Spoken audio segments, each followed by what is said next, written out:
आपके सानिध्य में मेरा जीवन इतना बदल रहा है कि मैं जन्मों जन्मों तक भी इस ऋण से मुक्त नहीं हो सकती।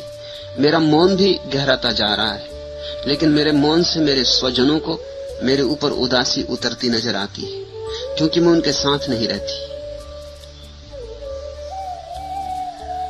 मुझे अपने लिए चिंता होने लगी है कि मैं शांत हो रही हूं या उदास। कृपया मार्ग बताएं।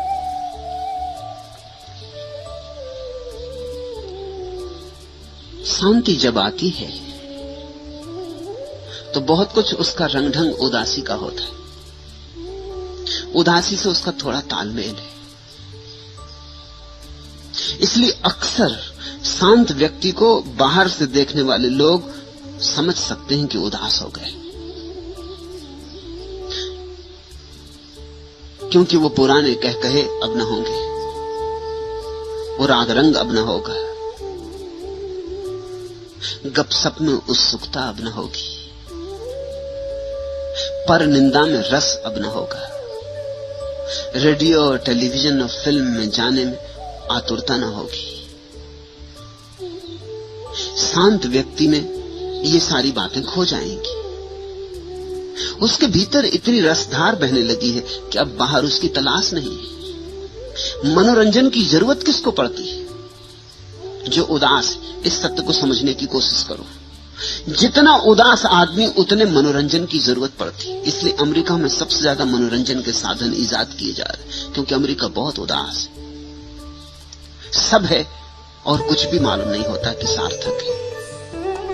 तो नई नई तलाश की जाती है, नए उपाय खोजो, नए नशे खोजो, नई स्त्रियां खोजो, नए पुरुष खोजो,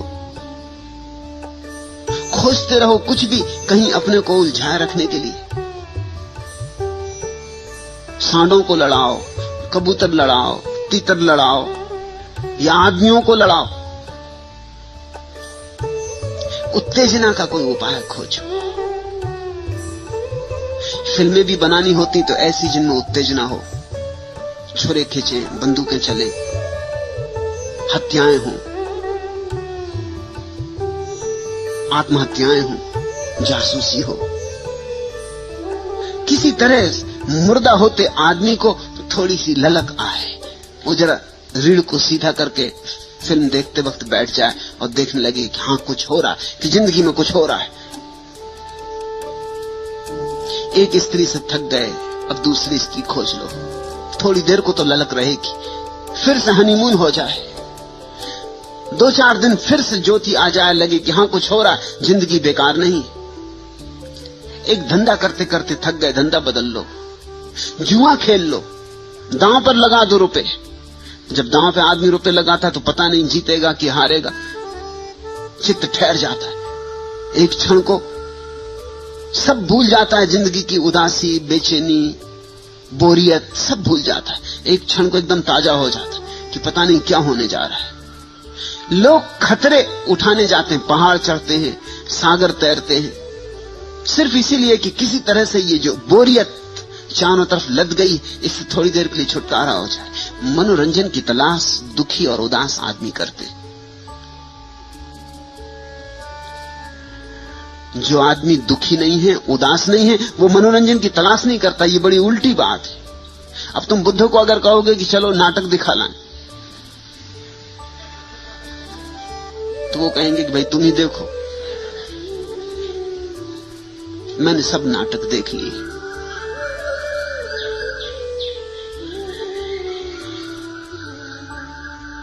तुम बुद्ध को कहोगे कि नर्तकी नाचने आई, सारा गांव जा रहा है, आप भी चले, तो बुद्ध कहेंगे कि तुम जाओ, मेरा आशीष तुम्हारे कुछ क्षण आनंद से कटे। लेकिन मेरे भीतर ऐसा नृत्य हो रहा है कि उसके मुकाबले अब कोई नृत्य कोई अर्थ नहीं रखता। जैसे जैसे बाहर की उदासी कट जाएगी, वैसे वैसे बाहर के मनोरंजन का भी कोई अर्थ नहीं रह जाएगा। यही हो रहा होगा शांता को। और ध्यान रखना, उसे मैंने नाम दिया है शांता, इसलिए दिया है कि शांत होने की उसकी क्षमता है। शांति बढ़ रही, मगर दूसरों को उदासी जैसी लगेगी, उससे चिंता मत लेना। चिंता पैदा होती है क्योंकि हम दूसरों की बात मान के सदा जीते रहे। माँ कहती कि तू उदास दिखती, पिता कहते कि तू उदास दिखती है, पति कहते कि तू उदास दिखती, भाई बहन मित्र सब कहते उदास दिखती। इतने लोग गलत तो नहीं होंगे? ध्यान रखना, इतने लोग सही हो ही नहीं सकते। सही तो कभी कोई एकाध होता है, यहां गलत की ही भीड़ है। सत्य के संबंध में लोकतंत्र नहीं चलता। कोई मत से सत्य तय नहीं होता, नहीं तो बुद्ध कभी के हार जाएं, क्राइस्ट कभी के हार जाएं, कृष्ण कभी के हार जाएं।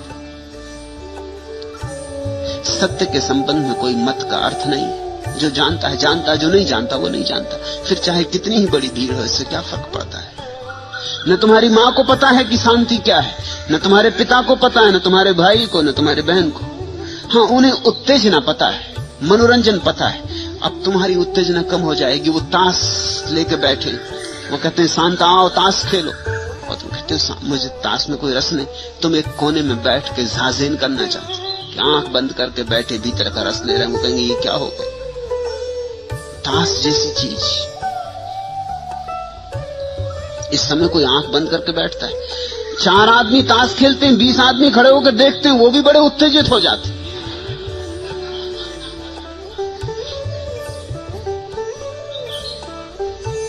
एक एक आदमी के पीछे 4-4 आदमी खड़े हो जाते। दांव कोई लगा रहा है मगर वो भी उसमें हिस्सेदार हो जाते, जैसे उनका भी दांव लगा हुआ है। वो भी सलाह मशविरा देने लगते।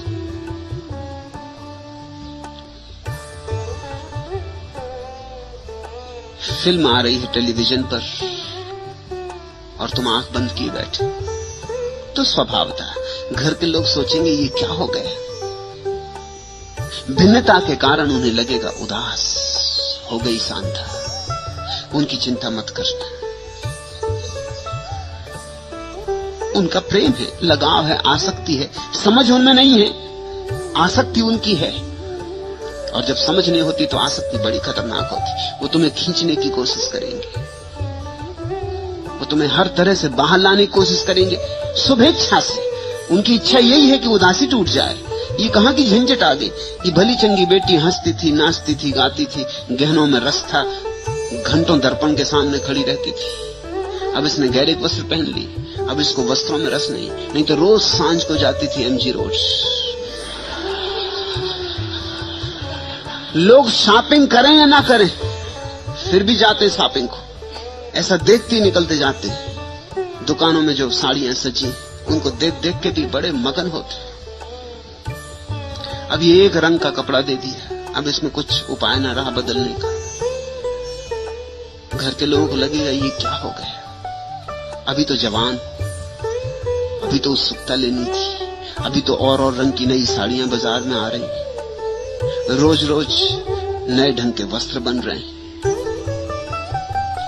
बेटी को कुछ हो गया, वे चिंता करेंगी, वे खींचने की कोशिश करेंगे। उनसे सावधान रहना, उनकी आसक्ति खतरनाक है। और तुम्हारी भी पुरानी आदतें पड़ी हैं जिंदगी भर की, वे भी तुमसे कहेंगी कि तुझे हो क्या गया। तेरा ही मन तुझसे कहेगा कि तुझे हो क्या गया, उदास क्यों हो गई, अब फिल्म क्यों नहीं, नाटक क्यों नहीं। तो न केवल बाहर से लोग कहेंगे, तुम्हारा मन भीतर से भी कहेगा कि कुछ गड़बड़ हो गई, क्योंकि जो नई घटना घट रही है उसका मन को कुछ पता नहीं है। सन्यास की क्रांति है मनोभंजन, मनोरंजन नहीं, मनोभंजन। इन 2 शब्दों को याद रखना। मनोरंजन का अर्थ होता है किसी तरह मन को खिलौने देके समझा दो, फिर एक तरह के खिलौने बासे पड़ जाएं, फिर दूसरे तरह के खिलौने दे दो, बस उलझाए रहो मन को। मनोरंजन यानी उलझा रहो।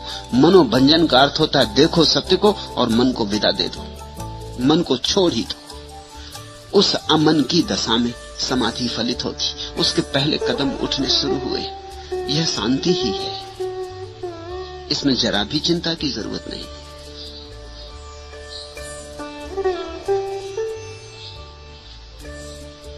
जिंदगी को एक बहरे बेकरां पाती हूं मैं, उनके हाथों मिट के उम्रे जाविदा पाती हूं मैं। ये मिटने का रास्ता है। यहां परमात्मा के हाथ मिट जाता है व्यक्ति और मिट के अमृत को पा लेता है। जिंदगी को एक बहरे बेकरां पाती हूं मैं, उनके हाथों मिट के उम्रे जाविदा पाती हूं मैं। खुद ब खुद दिल हो गया दीनों जहां से बेनियाज, अब जमीने इस गोया आसमां पाती हूं मैं। अपने आप इस जगत से एक तरह की उदासी आ जाएगी। क्यों? क्योंकि तुम्हारा सारा प्रेम आकाश की तरफ बहने लगेगा। तुम्हारी चेतना धारा आकाश की तरफ उन्मुख हो जाएगी। खुद ब खुद दिल हो गया दीनों जहां से बेनियाज, अपने आप इस संसार से, इस तथाकथित शोरगुल आपाधापी के संसार से, इस तथाकथित संबंधों के जगत से, इस सपनों के जाल से खुद ब खुद दिल हो गया बेनियाज, उदास हो गया, उदासीन हो गया। उदासीन शब्द बड़ा प्यारा है, उदास शब्द भी बड़ा प्यारा है। उसका वही अर्थ नहीं है जो शास्त्र में और भाषा कोश में लिखा हुआ है। उसका मौलिक अर्थ बड़ा अद्भुत है। उदासीन का अर्थ होता है अपने भीतर बैठ जाना। उद आसीन, आसीन से आसन बनता है, अपने भीतर बैठ जाना। बड़ा अपूर्व अर्थ है उदासीन का, उसी से उदास बना है। उदासीन का अर्थ होता है बाहर में रस न रहा, अपने भीतर रस आने लगा, भीतर बैठ गए, आसन वहां जम गया। बाहर के लोगों को लगेगा कुछ गलती हो गई, तुम्हारे मन को भी लगता रहेगा कुछ गलती हो गई। इसलिए सद्गुरु की जरूरत है कि वो तुम्हें कहता रहे गलती नहीं हो गई, नहीं तो तुम्हारे बाहर के लोग तुम्हें खींच लेंगे, तुम्हारा मन तुम्हें खींच लेगा। खुद ब खुद दिल हो गया दीनों जहां से बेनियाज, अब जमीने इस गोया आसमां पाती हूं मैं। झुटपुटे से दिल बुझा रहता है तेरी याद में, चांदनी रातों में अश्कों को रवा पाती हूं मैं। और बहुत बार आंसू भी झरेंगे और बाहर के लोग समझेंगे आंसू, आंसू यानी दुख। तुम्हें समझना पड़ेगा आंसुओं का एक और गुणधर्म है। आंसू आनंद के भी होते, मगर बाहर तो सदा आंसू दुख के ही पाए जाते। लोग दुख में रोते, लेकिन तुम जानोगे धीरे धीरे कि सुख में तो और भी अद्भुत आंसू बहते, बड़े आंसू बहते, मोतियों जैसे आंसू बहते। प्रार्थना में भी आंसू बहते हैं, परमात्मा की याद में भी आंसू बहते। उन आंसुओं में दुख का कोई छाया भी नहीं, उनमें आनंद ही आनंद है। चांदनी रातों में अश्कों को रवा पाती हूं मैं, झुटपुटे से दिल बुझा रहता है तेरी याद में। सैकड़ों सजदे तड़फते हैं जबीने शौक में, ए हकीकत तेरे नक्शे पा कहां पाती हूं मैं। अब भी आंसू बह निकलते हैं किसी की याद में। अंधलीबे जार को जब नोहा खुआ पाती हूं मैं, अपना एक तस्नीम इस दुनिया से घबराता है दिल। बाकी हर शय को फकत वहमो गुमा पाती हूं मैं। धीरे धीरे बाहर की बातें तो व्यर्थ हो जाएंगी, भ्रम हो जाएंगी, उनमें कोई अर्थवत्ता न रह जाएगी। भीतर का एक नया जगत प्रकट होगा, संसार का असली रूप प्रकट होगा, परमात्मा प्रकट होगा। शांता तेरी आंख खुलनी शुरू हो रही, मगर पुरानी आंखों का अभ्यास कहेगा कि तू अंधी हो रही, और बाहर के लोग भी तुझसे कहेंगे कि तेरी आंखों को क्या हुआ। अब वो पुरानी जैसी नहीं मालूम होती। ये नए का जन्म हो रहा है, इस नए के जन्म का स्वागत करो, सम्मान करो, इस नए के जन्म का आलिंगन करो। अतिथि आ रहा है, आतिथ्य बनो।